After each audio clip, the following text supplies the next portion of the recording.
ಸಿದ್ದರಾಮಯ್ಯನವರು ಮತ್ತೆ ಉಪಮುಖ್ಯಮಂತ್ರಿಗಳಾದ ಶಿವಕುಮಾರ್ ಅವರು ಅಧಿಕಾರಕ್ಕೆ ಬರೋದಕ್ಕೆ ಅವರಿಗೆ ಕಾಕತಾಳೆ ಅನ್ನುವ ಹಾಗೆ ಬಳ್ಳಾರಿ ಜಿಲ್ಲೆಯನ್ನು ಉಪಯೋಗ ಪಡ್ಕೊಂಡು ಆ ಬಳ್ಳಾರಿ ಜಿಲ್ಲೆಯಿಂದಾನೇ ಅವರು ಇಡೀ ರಾಜ್ಯಕ್ಕೆ ತನ್ನದೇ ಆದಂತ ಮಾಡಿ 136 140 ಸೀಟು ಗೆಲ್ಲೋದಕ್ಕೆ ಯಾವುದಾದ್ರೂ ಒಂದು ಕಾರಣವಾದ ಜಿಲ್ಲೆ ಇದ್ರೆ ಅದು ಬಳ್ಳಾರಿ ಜಿಲ್ಲೆ.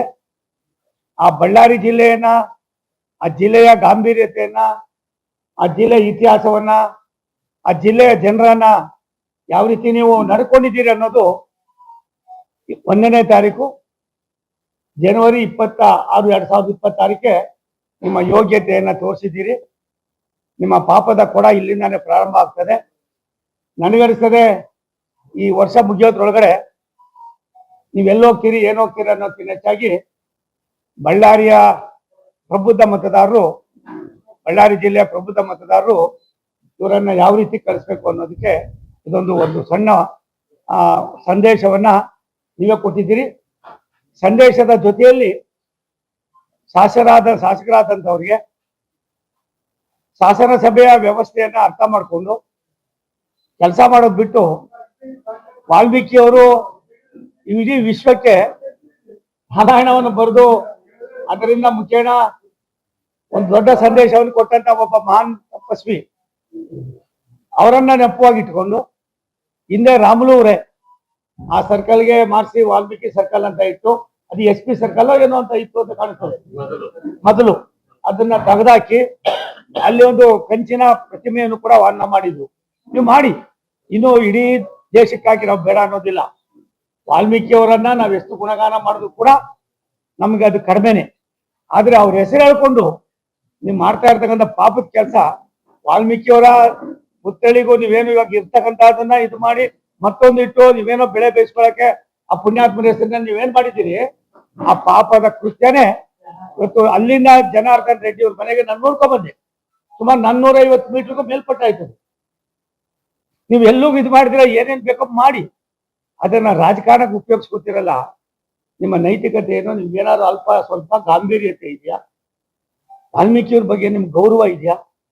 ಒಬ್ಬ ಇತಿಹಾಸ ಪುರುಷ ವಿಶ್ವಕ್ಕೆ ತನ್ನದಾದಂತ ಕೊಡುಗೆ ಕೊಟ್ಟು ಸಾವಿರಾರು ವರ್ಷಗಳಿಂದ ಅವ್ರು ಇವತ್ತು ಕೂಡ ಈ ರಾಷ್ಟ್ರದಲ್ಲಿ ಜೀವಂತವಾಗಿ ವಾಲ್ಮೀಕಿ ಇದ್ದಾರೆ ಅನ್ನೋದಕ್ಕೆ ಸಾವಿರಾರು ಉದಾಹರಣೆಗಳನ್ನ ನಾವು ಬಲ್ಲವರಾಗಿದ್ದು, ಅಂತ ಒಬ್ಬ ಪುಣ್ಯ ಪುರುಷನ ಹೆಸರಿನಲ್ಲಿ ನೀವು ಪಾಪ ಮಾಡಕ್ ಹೋಗಿದ್ದು ನಿಮ್ಗೆ ಇದು ಮುಳ್ಳಾಗಿದ್ಯಾ ವಿನ ಪ್ರಾಯಶ ಈ ಮುಳ್ಳಿಗೆ, ಈ ಪಾಪಕ್ಕೆ ನೀವು ಹೊಣೆಗಾರರಾಗಿದ್ದೀರಿ. ಈ ಹೊಣೆಗಾರಿಕೆಯನ್ನ ನೀವು ತಪ್ಪಿಸ್ಕೊಳ್ಳಕ್ ಸಾಧ್ಯತೆ ಇರೋದಿಲ್ಲ. ಒಂದು, ನಾನು ಯಾರ ಸತೀಶ್ ರೆಡ್ಡಿ, ಯಾರವನು ಭರತ್ ರೆಡ್ಡಿ, ಯಾರು ಇವರೆಲ್ಲ?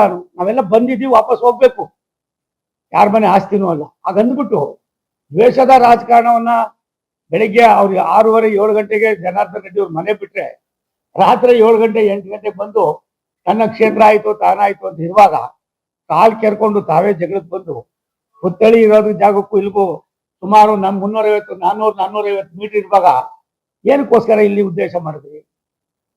ನಿಮ್ಮ ಕುತಂತ್ರ ಏನು? ನಿಮ್ಮ ಪಾಪದ ಕೃತ್ಯ ಎಲ್ಲಿಗೆ ಅಂತ್ಯ ಆಗ್ಬೇಕಾಗಿತ್ತು?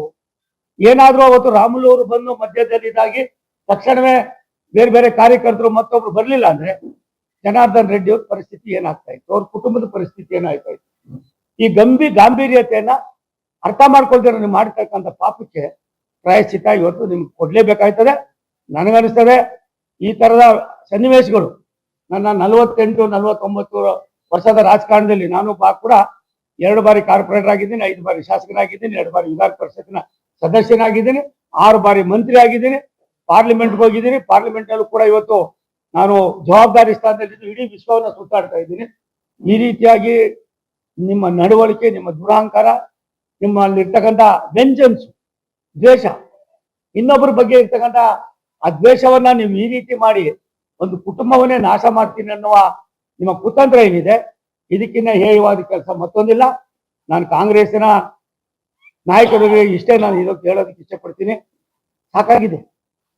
ನೀವೇನಕ್ಕೋಸ್ಕರ ಬಂದು ಬಳ್ಳಾರಿಯನ್ನೇ ಉಪಯೋಗಿಸ್ಕೊಂಡು ಬಳ್ಳಾರಿ ಜನರ ಆಶೀರ್ವಾದವನ್ನು ಇಡೀ ರಾಜ್ಯಕ್ಕೆ ವ್ಯಾಪಿಸಿ ಆ ಬಳ್ಳಾರಿಯಲ್ಲಿ ವಾಸ ಮಾಡ್ತಕ್ಕಂಥವ್ರನ್ನೇ ನೀವೆಲ್ಲ ಒಂದ್ ಕಡೆ ಅವರನ್ನ ಮುಗಿಸೋದು